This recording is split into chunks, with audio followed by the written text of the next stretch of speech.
Hello everyone, this is Rajat Manchanda and welcome to the learning tree. आज के इस lecture में हम लोग इनकम टैक्स की हिस्ट्री के बारे में समझने वाले हैं। अगर आप बीबीए के स्टूडेंट हो, बीकॉम के स्टूडेंट हो या फिर एमबीए के स्टूडेंट हो और इसके अलावा अगर आप किसी भी कॉम्पिटिटिव एग्जाम की प्रिपरेशन कर रहे हो, इस टॉपिक की इंपॉर्टेंस आपके लिए बहुत ज्यादा होने वाली है। तो बिना किसी देरी की आइए अपना लेक्चर स्टार्ट करते हैं।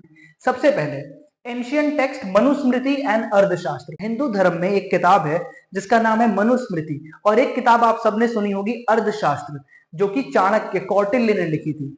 तो मनुस्मृति और अर्थशास्त्र ये दो ऐसी किताबें रही हैं जिसके अंदर इनकम टैक्स के ट्रेसेस पाए जाते हैं। ऐसा माना जाता है कि कहीं ना कुछ इनकम टैक्स के बारे में इस दो किताबों में लिखा हुआ है। तो इसलिए हम ये बोल सकते हैं कि मनुस्मृति और अर्थशास्त्र ये दो किताबें हैं जो आपको इनकम टैक्स के बारे में बताती हैं कि एंशियंट इंडिया में भी इनकम टैक्स चार्ज किया जाता रहा है। इसके बाद फॉर्मली इंट्रोड्यूस किया गया income tax bye sir James Wilson. हम लोग ब्रिटिश राज के अंडर थे, तो उस टाइम सर जेम्स विल्सन ने फॉर्मली 1860 में इनकम टैक्स को चार्ज किया। ऑब्वियसली इनकम टैक्स चार्ज होता था, हमारी खुद की सरकार नहीं थी, तो वो पूरा का पूरा टैक्स ब्रिटिश गवर्नमेंट ही ले लिया करती थी।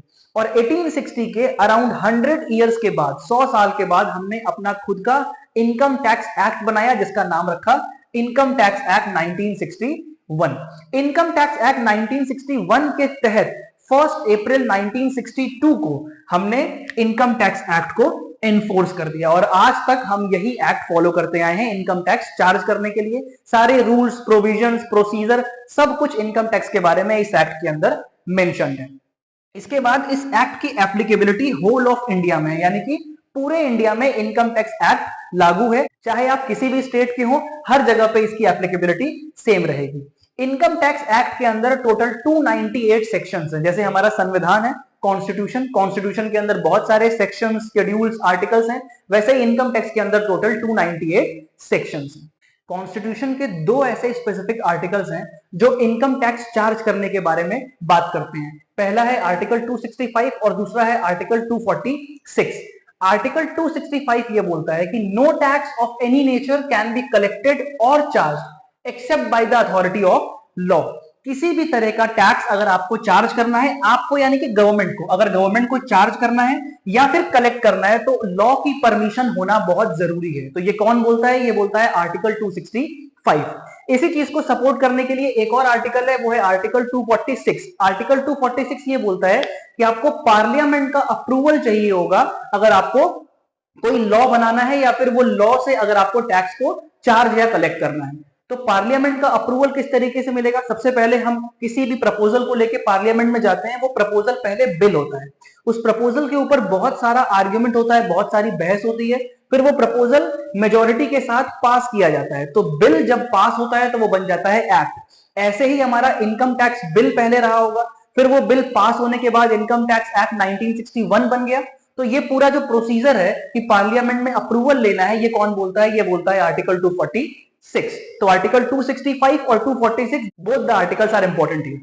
इसके बाद हम अगर आर्टिकल 246 को डिटेल में देखें तो आर्टिकल 246 के अंदर एक शेड्यूल है जो है 7th शेड्यूल, और 7th शेड्यूल के अंदर 3 अलग अलग लिस्ट के बारे में बात की गई है। सबसे पहले यूनियन लिस्ट, फिर स्टेट लिस्ट और फिर कॉन्करेंट लिस्ट। यूनियन लिस्ट में वो सारे के सारे मैटर आएंगे जो सेंट्रल गवर्नमेंट से रिलेट करते हैं। स्टेट लिस्ट में वो सारे मैटर आएंगे जो स्टेट गवर्नमेंट से रिलेट करते हैं, और कॉन्करेंट लिस्ट में वो मैटर आते हैं जो सेंट्रल और स्टेट दोनों से मिलकर बनते हैं। तो यूनियन लिस्ट में एक एंट्री है, एंट्री नंबर 82। एंट्री नंबर 82 के तहत ये चीज लिखी हुई है कि charge tax on income of people except agriculture income, यानी कि एग्जैक्टली एंट्री नंबर 82 रिस्पॉन्सिबल है जिसमें ये बात साफ साफ लिखी हुई है कि आप पब्लिक की इनकम के ऊपर टैक्स चार्ज कर सकते हो, लेकिन एक्सेप्ट फॉर एग्रीकल्चर इनकम। तो क्या एग्रीकल्चर इनकम के ऊपर टैक्स नहीं लगता है? अव्वल तो इसके ऊपर टैक्स चार्ज नहीं होता है, लेकिन कुछ केसेस में जहां पे एग्रीकल्चर इनकम के ऊपर टैक्स चार्ज होता भी है पार्शियली, तो फिर वो कहां जाएगा? वो जाएगा यूनियन लिस्ट के बगल में आने वाली स्टेट लिस्ट में। तो स्टेट लिस्ट में एक एंट्री है, एंट्री नंबर 46, जिसमें लिखा हुआ है कि एग्रीकल्चर इनकम के ऊपर टैक्स चार्ज किया जाएगा। तो ये कंप्लीट आर्टिकल 246 है जिसकी 3 अलग अलग लिस्ट हैं, यूनियन, स्टेट और कॉन्करेंट। यूनियन लिस्ट की एंट्री 82 में ये बात साफ साफ लिखी हुई है कि income tax can be charge by the government. तो ये पूरा हिस्टोरिकल बैकग्राउंड रहा है इनकम टैक्स का। नेक्स्ट लेक्चर में हम लोग देखेंगे कि टैक्स क्या होता है, टैक्स कितने तरीके के होते हैं और टैक्स इवेजन और टैक्स अवॉइडेंस क्या होता है। तब तक के लिए बाय बाय, टेक केयर।